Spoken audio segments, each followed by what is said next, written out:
یہاں سورہ فتح میں فرمایا وَتُعَزِّرُوهُ وَتُوَقِّرُوهُ، اور سورہ اعراف میں فرمایا فَالَّذِينَ آمَنُوا بِهِ وَعَزَّرُوهُ وَنَصَرُوهُ۔ تو دونوں مقامات پر آپ نے دیکھا لفظ ایک ہے، تعظیم۔ کیا لفظ ہے؟ بولیے۔ وَتُعَزِّرُوهُ، اس کا مادہ کیا ہے؟ تعظیم۔ اور قربان جائیں مولا تیرے لفظ کے انتخاب پر اگر تھوڑا سا غور کرے تو تعزیر بنتی ہی تب ہے جب حد ٹوٹ جائے۔ بولیے، جب حد کیا؟ اگر حد قائم رہے تو تعزیر نہیں لگتی، حد قائم رہے تو تعزیر، بولیے، وہ تعزیرات پاکستان ہوں یا تعزیرات شریعہ،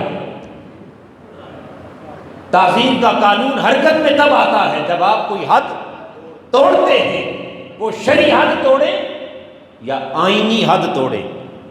جب تک حد کے اندر رہیں گے تعزیر حرکت میں نہیں آئے گی۔ گویا تعزیر بنتی ہی حد ٹوٹنے سے ہے۔ خالق کائنات نے فرمایا وَتُعَزِّرُوهُ، لوگوں ہر ایک کی تعظیم کرنا، مصطفیٰ کی تعظیم نہیں، تعظیم کرنا۔ مولا وہ تعظیم کیا ہے؟ فرمایا ہر ایک کا ادب حد کے اندر رہ کے کرنا۔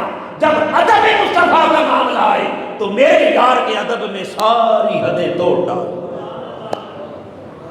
میرے حبیب کے ادب میں ساری حدیں کراس کر جانا، چونکہ جب تک سارے آداب کی حدود ٹوٹ نہ جائیں اس وقت تک تعظیر بنتی نہیں، اور جب تک تعظیم رہے تعزیر نہ بنے اس وقت تک مصطفیٰ کے ادب کا حق ادا ہی نہیں ہوتا، حضور کے ادب کا حق ادا ہی۔